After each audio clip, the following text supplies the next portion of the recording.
Los Ojitos TV. Muy buen día, colegas y estimado docente. El día de hoy nos encontramos acá con el maestro Orlando Antonio Córdoba Gómez. ¿Qué tal, maestro? Muy buenas tardes, gracias por la oportunidad de poder entrevistarlo. Hola Leonardo, ¿qué tal? Agradecido por la oportunidad que me dan para poder charlar un momento. Gracias bien usted, maestro, por darse un pequeño espacio para nosotros, para poder realizar esta entrevista, ¿no? Primera pregunta, antes de pasar a las preguntas, quisiera hablar acerca de cuál ha sido su trayectoria, usted, algo breve, de que usted tenemos conocimiento de que aparte de que es psicólogo, es un lector afinado, ¿no?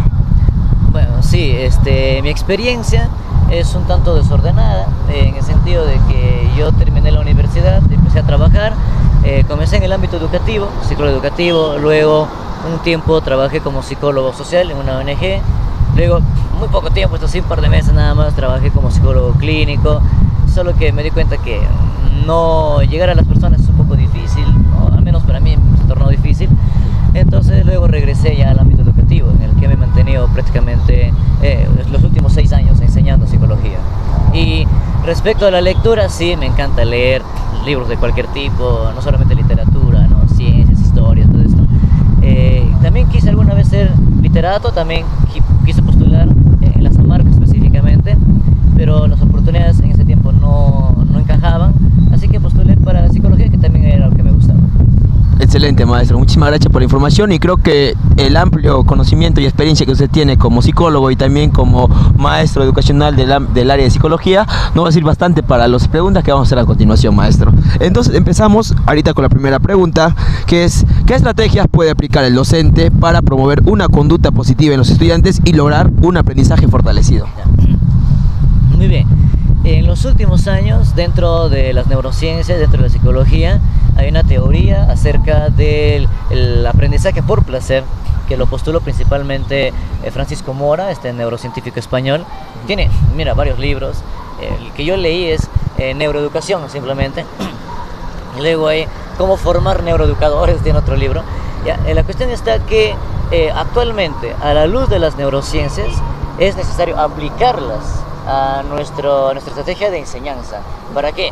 Para provocar curiosidad, para provocar asombro, para provocar placer en los estudiantes, de tal manera que cuando un estudiante se enfrente a la clase, pues esté entusiasmado, esté presto a escuchar lo que el profesor va a decir.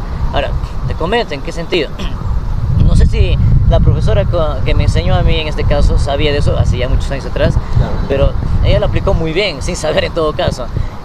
Mi profesora de literatura, que básicamente despertó en mí el deseo para leer, ella llegaba a clase de una manera muy diferente de lo que hacían los demás docentes. Los demás docentes venían aburridos, parecían pues amargados, cansados. Es que era una educación monótona también. Lo sigue siendo, pero ella llegaba a clase, ¿ya? Y era muy histriónica, parecía una actriz, a veces venía con ciertos implementos y venía, ¿no?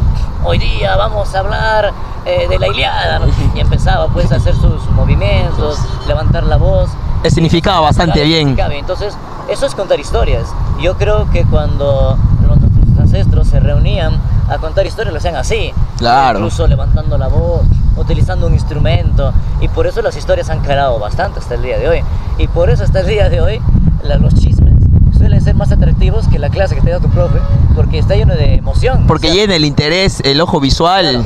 Y las neurociencias dicen que cuando nosotros juntamos emoción, cualquier tipo de emoción, con conocimiento, es un plus, pues porque se juntan y obviamente queda registrada en la memoria a largo plazo principalmente. Es que eso resulta más atractivo, como usted menciona, maestro. Y creo que también usted está hablando acerca de que la investigación es bastante importante, porque la investigación creo que debería sembrarse desde muy temprana edad, porque también, al igual que nosotros siendo universitarios, nos ayuda bastante para poder explayarnos y buscar más conocimientos que pueda servir a la sociedad, y quizás esa tesis o producto de nuestra investigación podría ayudar bastante o ampliar más mercados, o más un mundo más complejo de lo que es la educación, no solamente en el ámbito de literatura, ¿no? Sino en el ámbito que nos puede interesar a nosotros como seres humanos. Sí, mira, ahora respecto que me cuentas, me acabo de acordar, Richard Dawkins, que es un biólogo inglés, él ha escrito su autobiografía, y él comenta cómo sus docentes universitarios, ¿ya? Le despertaron en él curiosidad, sobre todo Nico Tinbergen, que fue su maestro de cabecera, fue su tutor. Ahora hay tutores también en la universidad. Claro. Entonces, ¿qué le propuso Nico Tinbergen? Le dijo: mira, tú no te vas a volver un experto de una sola rama, eso es muy aburrido. Tú tienes que volverte un pequeño experto en todo, ¿no? Y como él era netamente biólogo, le dijo, mira, para este medio año quiero que investigues todo respecto a las estrellas de mar. Entonces Richard Dawkins cuenta que era un reto, porque él además admiraba a su maestro, ¿no? Dijo, voy a investigar de tal manera que mi profesor se sienta pues, orgulloso de mí, ¿no? Y utilizó esos 6 meses, presentó un pequeño ensayo sobre la estrella de mar y dijo, muy bien, excelente Richard, ahora vas a empezar a investigar sobre las hormigas. ¿Ya? Y él comenta, y mira, Richard Dawkins es el actual Bertrand Russell, ¿no? Claro, en la actualidad. Ya, es un tipo que escribe muy bien, de forma muy clara y de manera muy interesante. Yo sinceramente lo he pasado mejor leyendo sus libros que estando en la universidad, sentado escuchando las clases, porque la forma en cómo él explica y pone los ejemplos de cada animal que pone, ya, es atractivo, es exquisito, obviamente por la curiosidad que él ha tenido y que han despertado en él y que le iba a investigar. Él mismo transmite también, ¿no? Mediante lo que él escribe. Por ejemplo, tú podrías volverte acá en 6 meses un mini experto en Mario Vargas Llosa, un mini experto en Gabriel García Márquez, y el otro año un mini experto en Víctor Hugo, ¿no? Obviamente, alguna vez cuando tú quieras escribir un libro, por ejemplo, de crítica literaria, tienes una gran cantidad de conocimiento que puedes reflejar en ese escrito. Claro, maestro, excelente, de verdad. Me gusta bastante porque usted explica de primero, empezando, ¿no? Por lo atractivo que debe ser el jalar el ojo del mismo estudiante y también tener en cuenta, ¿no? A los escritores actuales, de cómo pueden ellos poder influenciar en nosotros también como educadores y como seres humanos, de que simple hecho de ser maestros, sino como ser humano, de qué manera podemos resultar el contar un cuento o el poder narrar algo. El mismo deseo, ¿no? De poder transmitir, también transmite o comunica a las demás personas de la misma manera, el mismo sentimiento que puede producir para que así cause curiosidad y también más investigación, ¿no? Así es. Y ahora continuando con la segunda pregunta, maestro. La pregunta es, ¿por qué es tan importante la presencia de los padres en el crecimiento del niño y en cómo se relaciona con otras personas? Ya, muy bien. La familia es el primer centro en el que vamos a interactuar con otros sujetos. Es el primer lugar donde tú tomas conciencia de los demás, de que hay sujetos diferentes a ti, con otros intereses, con otros gustos, otras expectativas, que se necesita conciliar con esos sujetos. O sea, las relaciones familiares y humanas todos son de negociación, la familia también, ¿no? El niño se comporta bien, papá le compra algo, por ejemplo, ¿no? Está bien, negociación, ¿ya? Entonces, ¿por qué es importante la presencia de los padres? Porque los adultos vamos a enseñar cómo comportarse, cómo debe comportarse, cuáles deben ser al menos las normas elementales en una socialización. Los estándares. Claro, el respeto. Yo, por eso, por ejemplo, cuando voy a enseñar o voy a veces a un colegio, ¿no? Y veo que los jovencitos no saludan, entonces eso me dice mucho de los papás, porque los papás no están enseñando a sus hijos a respetar, a mostrar mínimo respeto por los adultos, ¿no? O que cuando hay un conflicto y lo único que hacen los padres es tratar de justificar a sus hijos, ese es un problema, ¿ya? ¿Por qué tratan de justificarlos? Para evitar continuar con ellos, para evitar responsabilizarse y responsabilizar a sus hijos. Entonces es una forma también de apartarse de ellos, ¿no? Terminaste el problema aquí, yo sigo con mis cosas, tú sigues con tus cosas y punto, porque si me involucro pierdo tiempo. Entonces enseñamos a los chicos a escaparse de los problemas, a eludirlos, ¿no? Entonces es gravísimo. Es un mal hábito que se hace. Además que últimamente quienes se han vuelto las niñeras de los hijos son los celulares. Sí, obviamente. ¿Ya? Y obviamente los celulares no educan, simplemente transmiten información, transmiten, como dicen ahora, contenido, pero no hay ningún tipo de instrucción, no hay ningún tipo de norma, de regla, de dirección, que es lo que se requiere de los padres. Es que la baja preocupación también y la poca responsabilidad que pueden tener los seres humanos. Y no es culpa también de ellos, claro, sino también de la formación que ellos han tenido, ¿no? Claro, en casa. Claro. Ahora, maestro, siguiente pregunta. La pregunta, maestro, es ¿cómo se relacionan el comportamiento humano y la neurociencia educacional? Ya. Bueno, eso se parece un poco a lo anterior que habíamos hablado, en el sentido de que actualmente no podemos separar al ser humano de su cerebro, ¿ya? De su sistema nervioso en general, porque de lo que pasa en el cerebro dependerá también de su aprendizaje, su comportamiento. Un cerebro educado, un cerebro sano, ¿ya? Con buenas conexiones neuronales, con multiplicidad de sinapsis, va a expresar, hasta donde se espera, un buen comportamiento. Por el contrario, un cerebro falto de educación, un cerebro sin estimulación y un cerebro enfermo, con daños en los neurotransmisores, con consumo de sustancias, por ejemplo, obviamente va a expresar un comportamiento dañino y eso ya repercute netamente en el comportamiento social. Ya, por ejemplo, el consumo de drogas puede que directamente afecte al sujeto, lo hace, ¿no? Consumo drogas, altera mi cerebro, sufro de adicción y todo esto. Pero posteriormente también afecta a la sociedad, afecta a la comunidad y de repente un día tú estás volviendo a tu casa y un tipo de esos que se ha drogado y está en abstinencia por querer consumir te asalta y ya te afectó y ya se vuelve un problema social, ¿no? Ya no es solo personal, se vuelve un problema social en ese aspecto, ¿no? Entonces, conocer este detalle neurocientífico nos va a permitir a nosotros tratar de establecer ciertas estrategias, ciertas conductas políticas para poder fomentar una salud cerebral, ¿no? Más que mental, cerebral inicialmente, ¿no? También educar de mejor manera en los colegios, tomando en cuenta el constructo cerebral, por ejemplo, tomando en cuenta el área cerebral, que es el área de placer, ¿no? Que hace rato hablábamos, por ejemplo, ¿ya? Solamente una comunidad que tome en cuenta los principios científicos de las neurociencias tiene, creo que, un futuro mejor, ¿no? Claro, también tener en cuenta la diversidad humana de los diferentes puntos, de lugares que vienen también, ¿no? Los propios alumnos, ¿no? Claro, eso en el sentido de la cultura.